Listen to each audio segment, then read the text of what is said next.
It's not surprising that Andrew Lloyd Webber chose the story of Joseph as the storyline for a musical. It's a great story, exceptional. It tells of Jacob, a patriarch of the Hebrew people, and his 12 sons. And it's not untypical that the youngest son, Joseph, was the most favoured, particularly, of course, in a large family. There may be a youngest child here, in which case I am generalizing, and it may not apply to you. But generally, youngest children tend to be highly social, confident, creative, and they're very adept at getting other people to do things for them. And parents tend to coddle them and often call on the older siblings to look out for them, to fight their battles. And as a result, the child will be more adventurous, believing that they cannot fail, because there's always someone out there to look out for them. Sound familiar? Sounds like my sister.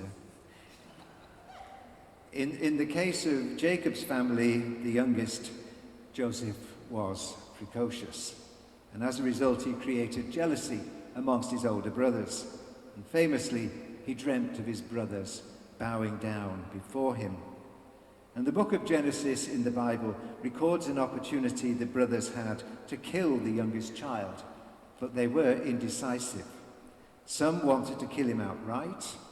Reuben wanted to leave him in a pit, but refrain from fratricide. And in the end, an opportunity arose with a passing caravan of traders, Ishmaelites, and Joseph was sold as a slave and ended up in Egypt. He had a tough time. And to cut a long story short, he finds himself in a position of power during a 7-year famine. His brothers came pleading with him for a supply of food. The tables are reversed. He had been powerless in a pit, and his brothers literally had the power. His brother literally had the power of life and death. He had been powerless in a pit, and his brothers literally had the power of life and death over him.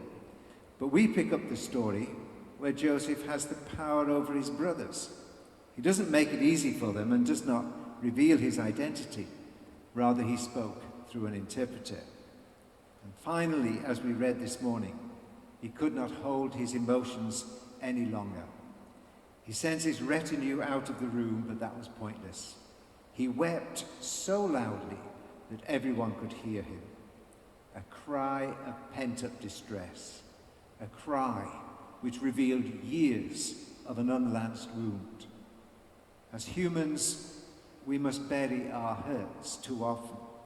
We can't live our lives constantly allowing our inner pains to hold us back. Don't we just want to cry sometimes when no one is around, just to allow the tears to come and the sobbing to be out of control?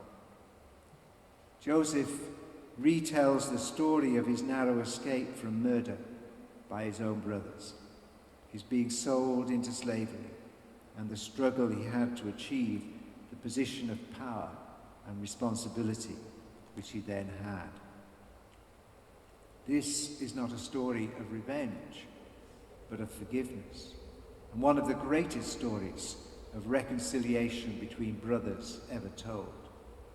He tells them not to be distressed or to be angry with themselves.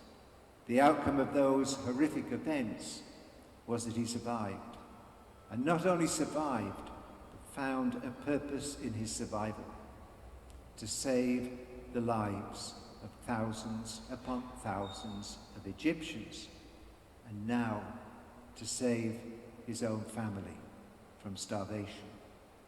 It was not his brother's treachery which put him there, but God. God had used all the sons of Jacob in the mission of salvation. God used Jacob's tribe to fill the hungry with good things, to bring freedom from hunger. And listen again to that wonderful verse. And he kissed all his brothers and wept upon them. And after that his brothers talked with him. Now imagine Joseph back in the pit, with his brothers debating whether to kill him, leave him for the animals, or sell him into slavery. Imagine Joseph's fresh 17-year-old face, smiling at his brothers. Don't worry, bros. It's all part of God's plan. Don't blame yourself. Have a great life. See you. Of course he didn't. Joseph has done something which helps survivors in their healing process. He retells the story of his trauma and changes it. He looks back on painful experiences and has slowly reframed his story. He answers the most profound question which a survivor can ask. Why? Why did I survive? Is there a reason that I'm still here? And Joseph finds the answer. He survived so that others can live. He survived so that his brothers can be freed of guilt. He survived so that his father would not live in the deep pain of loss which so troubled him. And in our city, there are many people living with deep traumatic experiences. Last year, and we'll repeat it this year, later this year, we will have a repeat of the event we held before the pandemic called Singing Our Lives. And there will be a choir of people who've survived torture, who are part of an amazing charity called Freedom from Torture. Many torture survivors live in London. And this afternoon we will host a memorial event for Patriarch Abuni Antonios. The congregation will be made up of Eritreans, many of whom will have known the trauma of difficult journeys escaping the tyrannical regime, the North Korea of Africa. There are women who have faced abuse in the home and violence in the streets. There are young people who've been rejected by parents or who have been co-opted into gangs. There are victims of crime, survivors of terrorist attacks and of fires and road accidents. There are people who have endured critical illnesses. All of us have survived in some way, in one way or another, some more dramatically than others. But our trauma belongs to us, and we should not measure it against anyone else's pain. Oh, Jesus.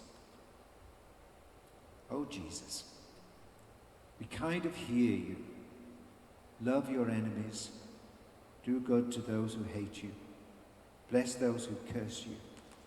Pray for those who abuse you. The gospel is not easy. Coming to reconciliation and forgiveness for when we have been wronged is not something we can do easily from our own will. I once preached a sermon on the story of the Israelites crossing the Red Sea. I said that I found the passage a bit disturbing because I couldn't help but worry about Pharaoh's armies drowning. Great that the Israelites managed to survive and live to tell the tale, but not so great for the mothers, fathers, wives, children of the soldiers back in Egypt. And afterwards, one member of the congregation came to me and said, I would have drowned the lot. And then she said, I love Jesus, but don't give me any of that turning the other cheek nonsense.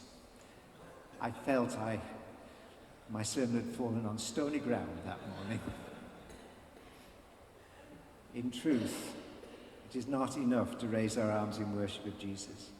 We must also struggle with his teaching. The Orthodox Christians are told to light a candle for their enemies. Not easy. And the church must never preach an easy gospel, for that would be a great disservice to the Master and a great disservice to the Word. But I do think that through that, though, that Joseph's reframing of the story shows a maturity of faith from which we can all learn. His is a story of reframing of a survivor. And tragically, too often it is the perpetrators who do the reframing. Listen to the excuses that are made in the church for for the abuse of children and women by clergy, the appalling cover-ups that were there to protect the church, to preserve the dignity of the office of the bishop or the clergy. And even the Pope Emeritus Benedict said that he had not been involved in the decision to move an abusive priest to another parish to abuse even more. He only admitted that he'd been involved when the documentation showed that he had. Perhaps he needed to admit to himself that his motivation had not been as pure as he wanted to believe. Even a pope can reframe a narrative from the perspective of a perpetrator. And that happens in courtrooms, police stations, bishops' palaces, and let's be honest, our own minds. We invariably find justification for the wrong that we do to others. Oh, Jesus, your way is so beautiful. You tell us there is a way out of the cycle of revenge, cover-up, denial, in which violence, anger, and wounding are held in perpetual motion from 1 week to the next, 1 year to the next, 1 generation to the next. Are you telling us that we can reframe the most difficult and painful experiences of our lives as opportunities for good? It is so beautiful and so counterintuitive. It is so wonderful because it is so obvious, but so radical. Are we being told that in whatever wrong we have suffered, whatever trauma we have survived, there is a kernel of hope, that there is the seed of an opportunity to grow in our trust of the living God? If we nurture that seed within us, then like Joseph, we can learn to tell the story of our lives differently. In the Bible, Joseph, who was once a powerful victim, became a powerful survivor. Forgiveness for the very real wrongs perpetrated against us come from the power of God, whose love for us comes as a gift. That gift is the forgiveness which pours from the unconditional love of God. Oh, Jesus, are you telling us that the release which comes from forgiveness is sweeter than the satisfaction of revenge? Well, this is what you said. Forgive, and you will be forgiven. Give, and it will be given to you. A good measure, pressed down, shaken together, running over, will be put into your lap. For the measure you give will be the measure you get back. We are not being instructed to forgive. Rather, we're being offered God's Spirit, which can transform our deepest sadness through the abundance of God's generosity to us. In God's generosity, we can find the power of transformation, change, renewal, strength, wisdom, hope. It is there for you, and it is there for me. Amen.